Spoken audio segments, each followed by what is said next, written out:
No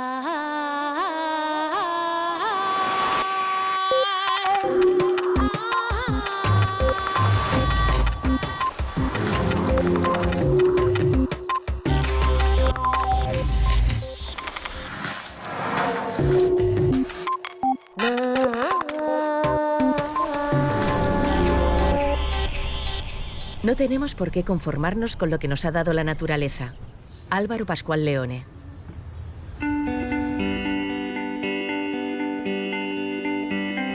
Hace exactamente 163 programas, en abril del 2008, Redes empezaba una nueva etapa en televisión española y lo hacía con una entrevista a Álvaro Pascual Leone, gran amigo y gran científico, que investiga la estimulación no invasiva de nuestro cerebro.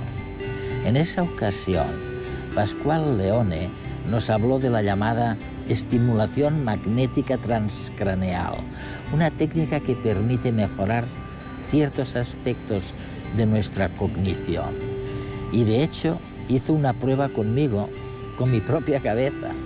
Pues bien, hoy en este Redes, el último de esta temporada 2012-2013, Pascual Leone regresa al programa para ahondar más en este fascinante campo de estudio y nos explicará las aplicaciones tanto reales como potenciales que ofrecen esas técnicas de estimulación cerebral no invasiva. Si tanto nos esforzamos en permanecer jóvenes físicamente, ¿por qué no actuar igual sobre nuestro cerebro? Hoy en Redes, Elsa Punset charla con el neurólogo Álvaro Pascual Leone sobre las técnicas de estimulación no invasiva del cerebro, aplicadas tanto a terapia como a mejora de capacidades mentales como la memoria o la sociabilidad.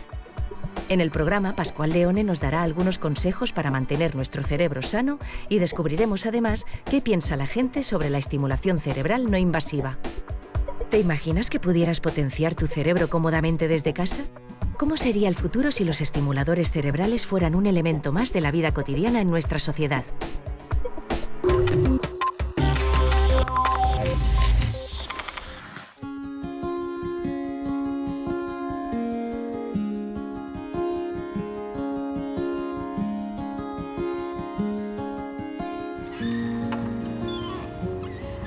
Álvaro, ¿qué tal? Muy bien, muy bien. Podemos mejorar nuestro cerebro. Lo que nos ha dado la naturaleza no es, digamos, el principio y el final de lo que hay. No tenemos por qué conformarnos. Bueno, esta es una gran pregunta. Probablemente lo que tenemos en la naturaleza es lo mejor que podemos tener, pero no funciona, no está funcionando siempre de la mejor manera posible. O sea, es posible hacer que funcione mejor para cosas concretas. Y bueno, acaba siendo una cuestión interesante de ver qué hacer para que funcione mejor para aquello que te interesa y cuáles son los posibles costes si haces que mejore mejor para algo, si pierdes en otras habilidades, ¿no? Vale, porque el cerebro de alguna manera está programado para cambiar constantemente, Justo. ¿no? Es lo que llamáis plasticidad cerebral. Correcto. Los neurocientíficos, ¿no? Sí. Entonces, la genética no lo es todo en este sentido. Hay mucho que podemos hacer para mejorar el cerebro. La genética es demasiado lenta. La genética te hace el nivel basal, es el punto de partida, digamos. Sí. ¿Esto ya existe en el mundo real en otros ámbitos, por ejemplo en el militar?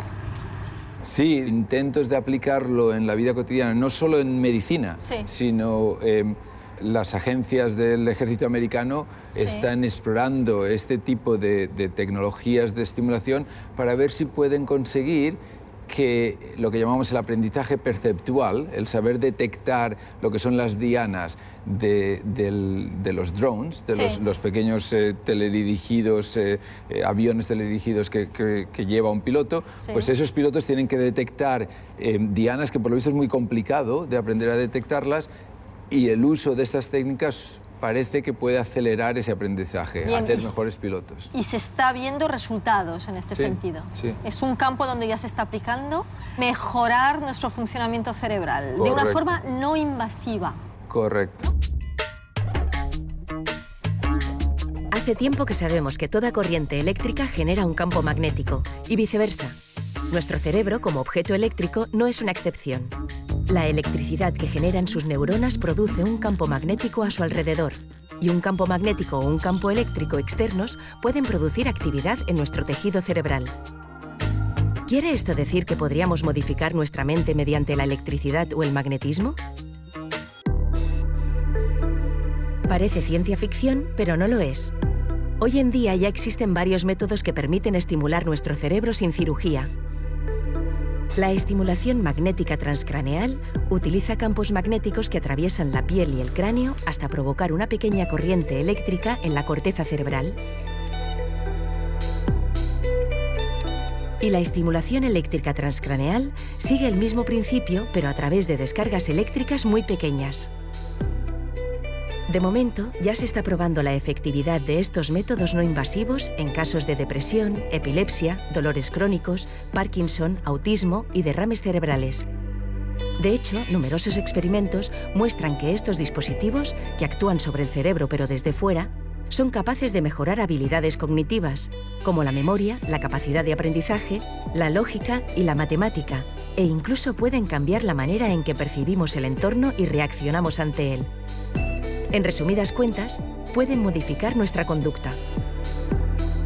Las implicaciones futuras de estas nuevas tecnologías no invasivas son enormes. Se abre la puerta para manipular nuestra mente.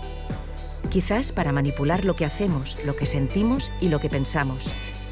¿Sería lícito mejorar nuestras capacidades? ¿Permitiría a una inteligencia mejorada tomar decisiones más acertadas?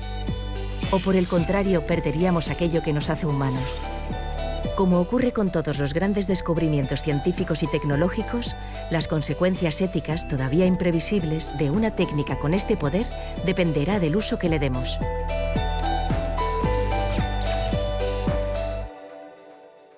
Si volvemos un poco a los inicios de esto, hace décadas que oímos hablar de formas invasivas de estimular el cerebro, sobre todo en contextos médicos, ¿no? Sí, el cerebro acaba siendo una gran maroma de cables, ¿no? Es un órgano eléctrico que utiliza electricidad para traducirlo en una reacción química concreta, sí, para de nuevo activar electricidad. Y entonces la idea de usar electricidad directamente para activar esos cableados, sí, es una idea antigua.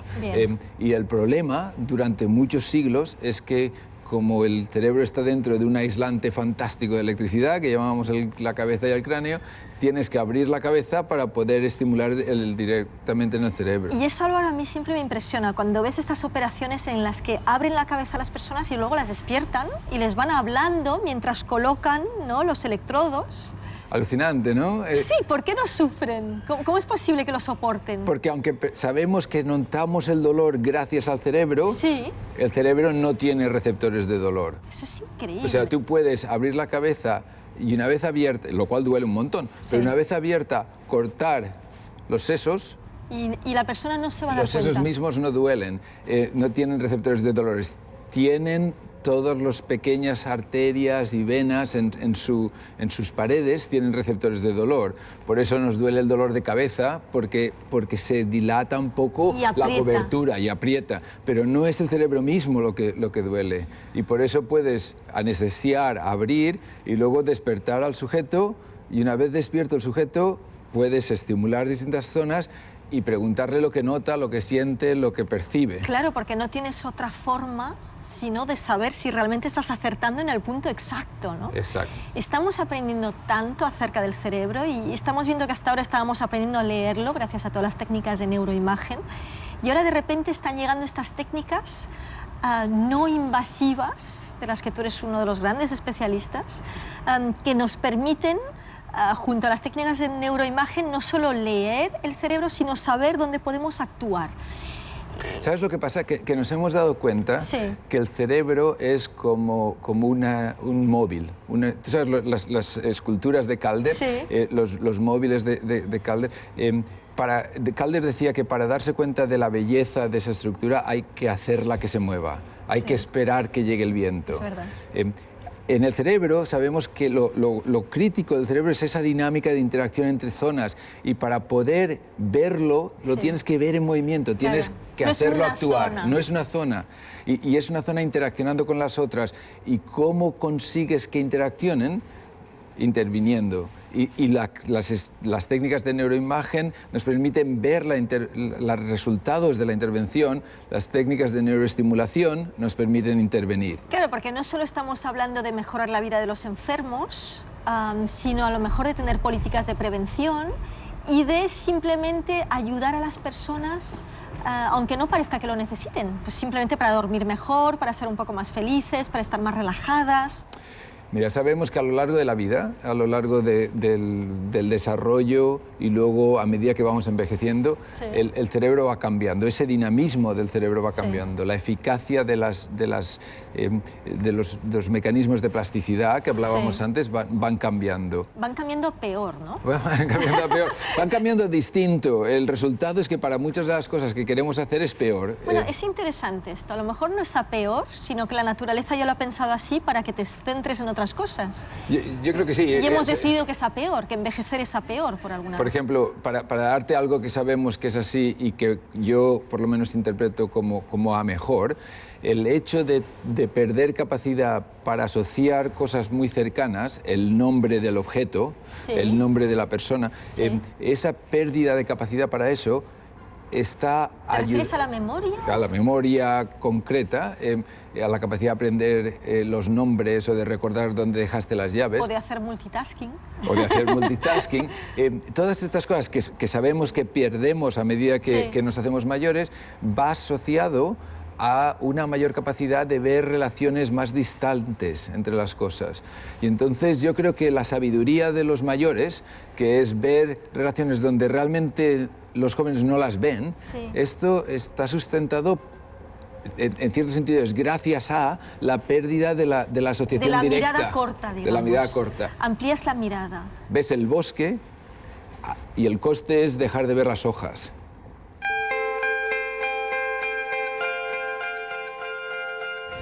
Hemos iniciado una nueva era en la que ha cambiado nuestra forma de comunicarnos, de aprender, de encontrar lo que nos apasiona y de conciliar con ello nuestra carrera profesional. Todo eso está transformando y transformará todavía más las 100.000 millones de neuronas que conforman nuestro cerebro.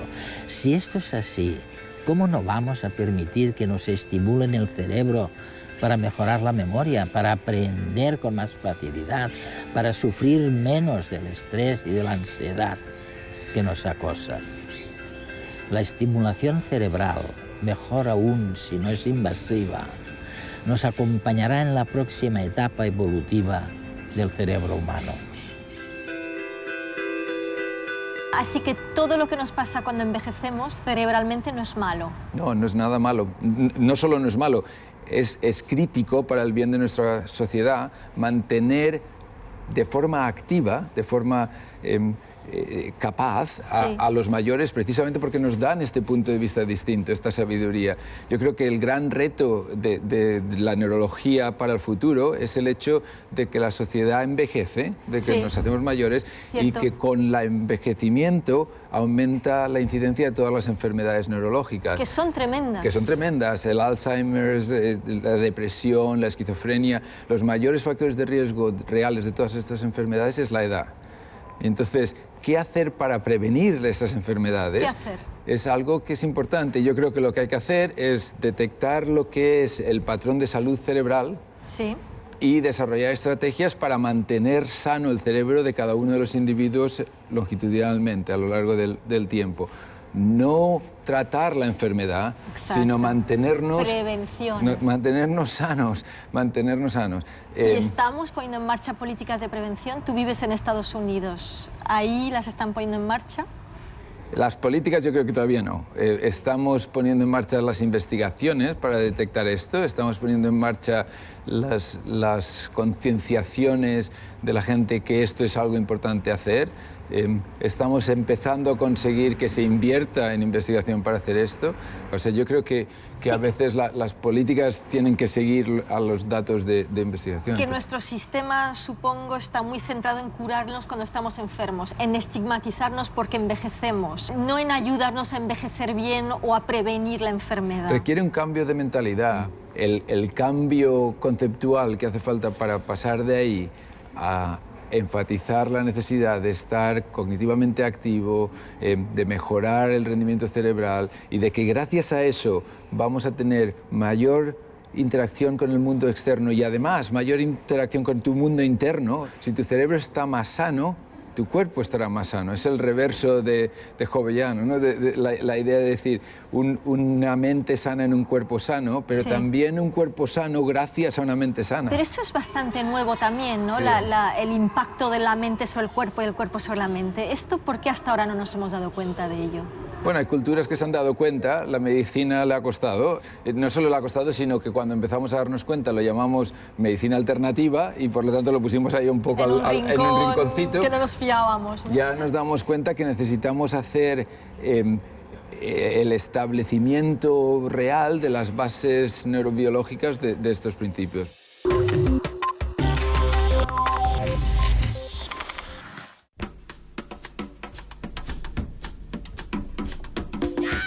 ¿Y tú? ¿Utilizarías la estimulación cerebral para mejorar tu mente? ¿Probarlo? A lo mejor lo acabaría probando. Todo lo que sea para beneficio del cuerpo humano, pues lo utilizaría, por supuesto. Por supuesto. Sí. No, por la calle no iría caminando con el casco, la verdad. A ver, ¿y para qué la utilizarías concretamente? Recuperar memoria o como más como así acordarme de nombres y cosas así que de repente se me va la onda. Yo soy músico y si pudiera utilizarlo para la música, lo utilizaría para la música en este caso, ¿no? Por ejemplo, el surf o estos deportes que necesitas equilibrio, estas cosas. No sé, soy un poco tímida, pues quizá mejorar ese aspecto, conseguir ser más extrovertida, por ejemplo. Si pudiera decir, quiero aprender inglés, por ejemplo, idiomas. ¿Y sería ético que unos pudieran acceder a ella y otros no? Bueno, pienso que a lo mejor no se debería de comprar. Debería regalarse, ¿no? No, regalarse no, pero quiero decir que a lo mejor debería pertenecer más al ámbito, ¿no?, medicinal o terapéutico. Es como uno va a una escuela pública y otro a una escuela privada, entonces tienes conocimientos distintos por el mismo hecho del dinero, entonces es como, esto ya está pasando ahorita. El hecho que te vaya a mejorar sin un esfuerzo también es poco ético, porque mejora sin esfuerzo y de forma rápida y fácil. Milagros a Lourdes no existe. La gente a la larga acabaría siendo como él. Sí, la cambias 1, 2, 3, un mes, un año y luego volvería a ser la persona que siempre ha sido. ¿La recomendarías a alguien? Bueno, más de uno le sería útil. Yo me lo aplicaría a mí mismo. ¿A mí mismo primero? Hombre, aprenderían a hablar inglés, que eso estaría muy bien.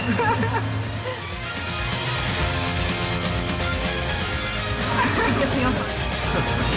Qué bien.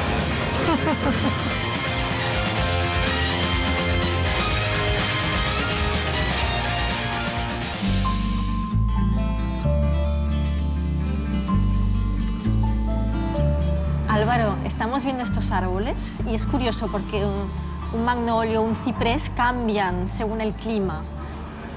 Pasa un poco con las personas, es decir, podemos ser todos cipreses, pero según dónde has crecido, según cómo has crecido, tu cerebro cambia completamente. ¿Qué es un cerebro normal?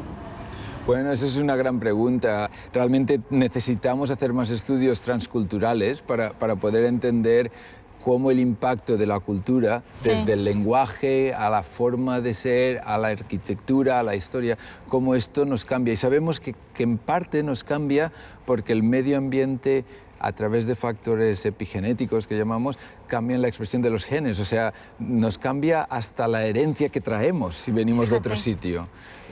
Una persona de origen japonés que vive en Estados Unidos es un japonés distinto al japonés que se queda en Japón. Y eso se marca en su cerebro. Y eso se marca en el cerebro. En poco tiempo. Increíblemente rápido. Y sin embargo, tú dices que estos nuevos métodos no invasivos de alguna forma van a ayudar a las personas a adaptarse más deprisa, porque el mundo va muy deprisa. Correcto. ¿Y esto cómo afecta el cerebro? Esta es una gran pregunta. De nuevo es lo mismo que estábamos diciendo de las culturas. Esto va a hacer unos cerebros distintos. El cerebro de la sociedad de redes sociales, del Facebook y el Twitter, va a ser un cerebro distinto. El cerebro en red, prácticamente. Estamos todos en red. Cambia uno y cambia otro, aunque sea una distancia, cuanto más si es cerca. Y eso es lo mismo que pasa en el cerebro. Cambias una cosa y cambian en red todos los otros aspectos del cerebro. Tú aprendes a tocar el piano y eso tiene una repercusión sobre tu capacidad mental. Aprendes a hablar en inglés y eso cambia tu representación de conceptos tan abstractos como el amor, porque los términos son distintos y por lo tanto estructuralmente te cambia el cerebro. Por eso los árboles son distintos en Estados Unidos, porque la nieve, el clima, todo esto es distinto y si plantas el mismo árbol en dos sitios, las influencias externas y del subsuelo hacen que acaben siendo distintos. Así que nos parecemos también a los árboles en ese sentido. Sin duda. ¿Y estas técnicas de estimulación cerebral no invasivas van a reemplazar las técnicas invasivas, los electroshocks y las operaciones quirúrgicas o no? Yo creo que la posibilidad existe. Obviamente yo dirijo un centro de estimulación no invasiva. O sea, ¿tú crees en ello? Yo creo en ello, pero... ¿Para qué va a servir? Dime los grandes ámbitos en los que estáis trabajando. Bueno, está aprobado como tratamiento para la depresión. Lo que hacemos es identificar el circuito cerebral, la red cerebral, que no está funcionando bien. Y hacer que esa red cerebral funcione bien gracias a teledirigir la inyección de electricidad, por así decirlo, no invasivamente, o sea, hacer que esas conexiones vayan más fluidas. Pero cuando haces eso una vez, solo haces que fluya. Cuando lo haces repetidamente... Ya creas el camino. Creas el camino. Eso es la plasticidad cerebral. Eso es la plasticidad. Entonces, tú sabes que generalmente hacemos algo que llamamos el hazlo tú mismo. Queremos compartir con nuestros espectadores una forma práctica de aplicar algo de lo que hemos visto a lo largo del programa. ¿Tú puedes recomendarnos formas de estimular el cerebro que podamos hacer fácilmente en casa las personas que nos están escuchando ahora mismo? Yo creo que si de lo que queremos conseguir es que nuestro cerebro, el cerebro de cada uno de nosotros, se mantenga lo más sano posible, la evidencia más fuerte hoy por hoy es en tres cosas bastante sencillas. La primera es comer la cantidad de calorías mínima para no perder peso, para mantener el peso al nivel adecuado de cada uno, sin estar perdiendo, pero sin comer lo máximo para no ganar, que es lo que solemos hacer. Primera sugerencia. Primera cosa. La segunda cosa es que el ejercicio físico es útil y la forma más fácil de hacer ejercicio físico es usar las escaleras, pero la realidad es que 15 minutos de ejercicio vigoroso para poner en marcha el corazón y esto tiene una ventaja no solo cardiovascular, sino que tiene una ventaja cerebral. No es porque gastes calorías, sino que resulta que ese tipo de ejercicio literalmente aumenta la capacidad de las zonas cerebrales que nos permiten tener mayor control inhibidor, mayor capacidad de resistir tentaciones, de tomar decisiones a su tiempo y no aceleradamente. O sea, cambia nuestro cerebro en una forma que nos es beneficioso. ¿Cuánto ejercicio recomiendas? Muy poquito. Realmente parece que los estudios de Arthur Kammer, entre otros, que 15-20 minutos diarios es suficiente. Pero un poquito vigorosos, entiendo, ¿no? Sí, o sea, aeróbico para que realmente te ponga el corazón en marcha. Así que tu segunda sugerencia para un cerebro sano es hacer un poquito de ejercicio cada día. Correcto. Así de sencillo. Así ¿Y la sencillo. tercera? Y la tercera es darse cuenta de que igual que los músculos hacen ejercicio, nuestro cerebro a la postre es un músculo un poco especial que necesita hacer ejercicio también. Y entonces hacer ejercicio cognitivo para mantener la capacidad plástica del cerebro es importante. Y aquí la puntualización es darse cuenta de que lo que estamos hablando no es hacer más de lo que uno ya sabe hacer. Bien. Sino salir de tu zona de confort. Justo, hacerle hacer a tu cerebro cosas que no sabe hacer. Por ejemplo, ¿tú qué harías? ¿A Bueno, ti qué te cuesta hacer? Yo no tengo ni idea de cómo bailar, no sé hacer punto crochet y eso ese son el tipo de cosas que me harían mejorar las capacidades cognitivas. O sea, realmente es darse cuenta que la función cerebral está en todas las habilidades que hacemos y que si tú no sabes pintar, quizá eso es lo que deberías hacer. Si no pero como hobby dedicando esfuerzo. Sí. O sea, no una vez y se acabó. Exacto. Es lo mismo que el ejercicio físico que decíamos. Si lo usas, lo vas ganando. Si lo dejas de usar... Úsalo o piérdelo, ¿no? Dicen del cerebro. Parece que este es el caso. Fantástico. Mil gracias, Álvaro. Un placer a vosotros. Un placer. Gracias.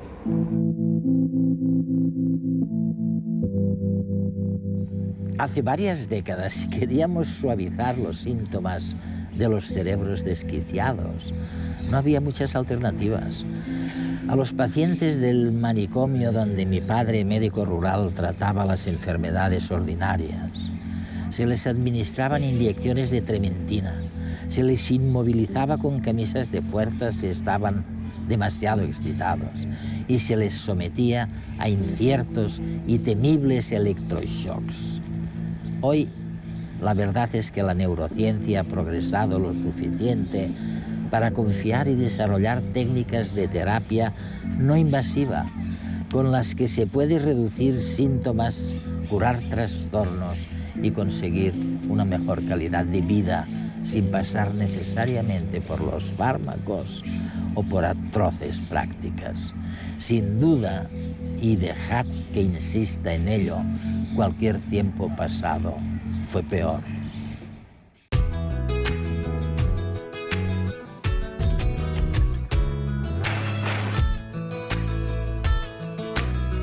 ¿Por qué los abuelos tienen el pelo blanco?